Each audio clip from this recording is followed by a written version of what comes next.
YouTube బంధువులకు స్వాగతం. ఈరోజు మనం చెప్పుకోబోయే కథ పేరు కార్తీక్, శిశిర, హేమంత్. మొదటి భాగం. ఉదయం 6 గంటలు. అప్పుడప్పుడే ఉదయిస్తున్న సూర్యుడు, ప్రశాంతమైన ప్రకృతి, యథావిధంగా జ్ఞాపకాలను నెమరవేసుకుంటూ మార్నింగ్ వాక్కి బయలుదేరాను. ప్రతిరోజు ఉదయం ఇంటి నుంచి 1 మైల్ దూరంలో ఉన్న రైల్వే స్టేషన్ వరకు నడవడం అలవాటు. ప్రతిరోజు ఇలా మార్నింగ్ వాక్తోనే రోజు మొదలయ్యేది నాకు, నా స్నేహితురాలికి. కానీ ఇవాళ ఒంటరిగానే మార్నింగ్ వెళ్తున్నాను. ఇవాళే కాదు, గత 3 నెలలుగా ఒంటరిగానే అయ్యాను. దానికి కారణం నా స్నేహితురాలి మానసిక పరిస్థితి పాడవడమే. చాలా చురుకైన అమ్మాయి. ఇలా అవ్వడానికి కారణం జీవితంలో అతి ముఖ్యమైన విషయంలో తీసుకున్న తప్పుడు నిర్ణయమే. ఇలా ఆలోచిస్తుంటే స్టేషన్ సమీపించింది. గతం ఒక్కసారిగా కళ్ళ ముందు మెదిలింది. కళ్ళు చెమ్మగిల్లాయి. తన జీవిత పయనం శూన్యం వైపు మొదలయ్యింది ఈ స్టేషన్ నుంచే కదా. జ్ఞాపకం వల్ల వచ్చే నవ్వు పెదవిపై ఆనంద భైరవి అయితే, జ్ఞాపకం మిగిల్చే కన్నీటి చుక్క శివరంజని. కాలం కడగలేని ఒకే ఒక్క వస్తువు జ్ఞాపకం.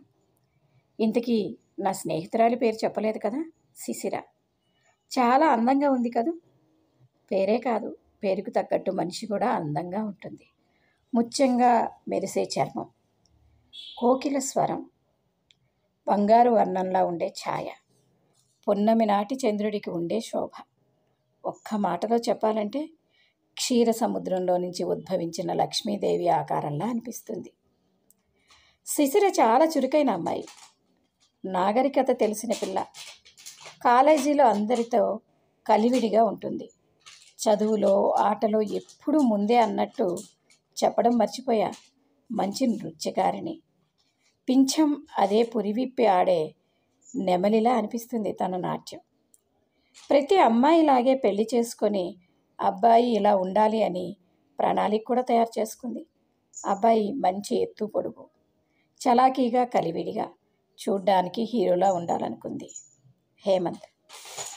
క్లుప్తంగా ఇతను ఎవరో చెప్పాలి అంటే శిశిర ఇష్టపడే, అదే ప్రేమించే అబ్బాయి పేరు.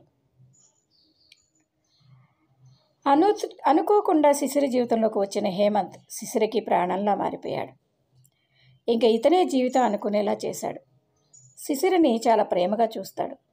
ఇతని ప్రేమను చూస్తే శిశిర చాలా అదృష్టవంతురాలు అనిపిస్తుంది. శిశిరకి తండ్రి అంటే ప్రాణం. ఆయనకి అంతే. కూతురు అడిగితే కొండ మీద కోతిని కూడా తెచ్చిస్తారు. శిశిర తండ్రి దగ్గర ఏది దాచదు, అంత చనువు ఉంది తనకి. హేమంత్ని ప్రేమిస్తున్న విషయం తండ్రికి చెప్పినప్పుడు, భారతదేశంలో ప్రేమించాను అని కూతురు చెప్పగానే ప్రతి తల్లి తండ్రి అడిగే ప్రశ్న జాబ్, జీతం, కులం. శిశిర దగ్గర అన్నిటికీ జవాబులున్నాయి. హేమంత్ సాఫ్ట్వేర్ ఇంజనీర్, నెలకి 75,000 జీతం. కులం బాధ కూడా లేదు. ఇంకా కాదు అని చెప్పడానికి కారణాలు కూడా ఏమీ లేవు. కూతురి మీద నమ్మకంతో వాళ్ళు కూడా ఏమీ అనలేకపోయారు. అలా శిశిర ప్రేమ 3 పువ్వులు 6 కాయలుగా సజావుగా సాగుతుంది అని అనుకున్నట్టే జరిగితే అది జీవితం ఎందుకు అవుతుంది? కార్తీక్ శిశిర జీవితంలో చాలా చిన్న పాత్ర, అయినా ముఖ్యమైన పాత్ర అతనిది. కార్తీక్ శిశిర క్లాస్మేట్. చాలా నెమ్మదస్తుడు. కాలేజీలో అందరికీ తనంటే గౌరవం. ఒకే కాలేజ్, ఒకే క్లాస్, అయినా వేర్వేరు సెక్షన్స్. కార్తీక్ చాలా అమాయకుడు. ఎవరితోనూ ఎక్కువగా మాట్లాడు.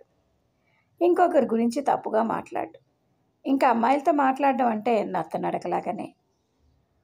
అలాంటి కార్తీక్కి శిశిర అంటే చాలా ఇష్టం. కానీ ఎప్పుడూ చెప్పే సాహసం చేయలేదు. స్నేహితులు ఆట పట్టించడం వల్ల అలా ఆ విషయం శిశిరికి తెలిసింది. కానీ ఏనాడు కార్తీక్కి చెప్పే ధైర్యం చేయలేకపోయాడు. శిశిరికి కార్తీక్ ఎవరు ఏంటి అన్నది కూడా తెలియదు. అంత సైలెంట్ కార్తీక్. ఇక శిశిరికి ప్రేమ విషయం చెప్పడం జరిగే పనేనా? కార్తీక్ శిశిరికి ఎలా అయినా తన ప్రేమ విషయం చెప్పాలనుకున్నాడు. తనకున్న ధైర్యం అంతా కూడగట్టుకొని ఒక ప్రేమలేఖ రాశాడు. స్వతహాగా కవి, కళలు ఉన్న కార్తీక్కి ప్రేమలేఖ రాయటం కష్టం అవ్వలేదు. కాగితం పైన చెదరని అక్షరంలా, హరితవనంలో వాడని పువ్వుల, సంద్రంలోకి మారాలని తప్పించే అలలా నా హృదయంలో నీవే నిండి ఉన్నావు. నీ కనుచూపుల ఉషోదయం కోసం నా నిశిధి మనసు ఎదురు చూసే, నీ పడకల అలల కోసం నా పైనపు తీరం ఆగిపోయింది. నీ పలుకుల మాధుర్యం కోసం నా తేనెటీగల సూత్రాలు తపించే ప్రకృతి సోయగాలు కలపోసుకున్న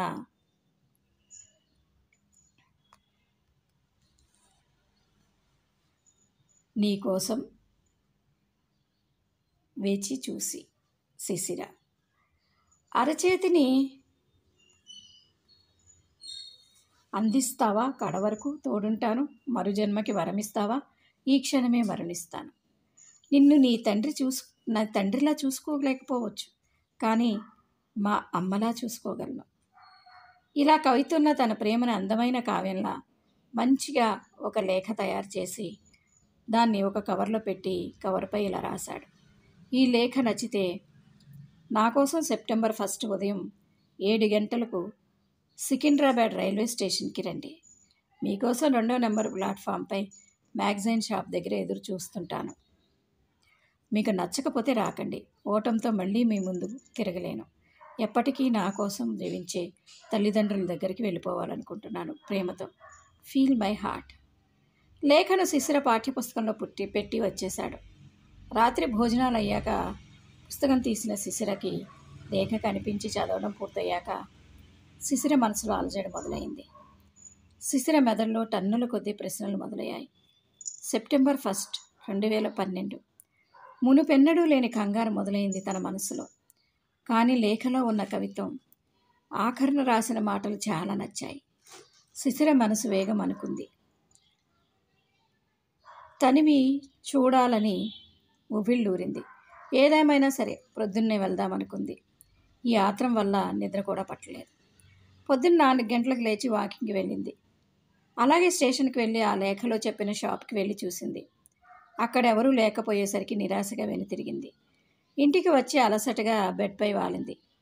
రాత్రి నిద్రలేకపోయేసరికి వెంటనే నిద్ర పట్టింది. లేచి చూసేసరికి 6:30 అయ్యింది. హడావిడిగా లేచి రెడీ అయి స్టేషన్కి వెళ్ళింది. ఆ మ్యాగజైన్ షాప్ వైపు హడావిడిగా పరిగెత్తింది. అక్కడున్న వ్యక్తిని తదేకంగా చూస్తుంది. 6 అడుగుల ఎత్తు, అందం, చూడ్డానికి చాలా బాగున్నాడు. తను కోరుకున్న గుణాలన్నీ ఈ అబ్బాయిలో ఉన్నాయి కాబట్టి నాకు నచ్చాడనుకుంది. వెళ్ళి మాట్లాడనుకుంది. తనకు తానుగా పరిచయం చేసుకుంది. అతని గురించి అడిగింది. తన పేరు అడిగింది. హేమంత్ అని చెప్పాడు. లేఖ రాసింది కార్తీక్ అయితే హేమంత్ ఎక్కడి నుంచి వచ్చాడు? కార్తీక్ ఏమయ్యాడు? లేఖలో ఉన్న ప్లేస్లో హేమంత్కి ఎందుకు ఉన్నారు అనుకుంటున్నారా? పూర్తిగా చదవండి. తర్వాతది 2వ భాగంలో.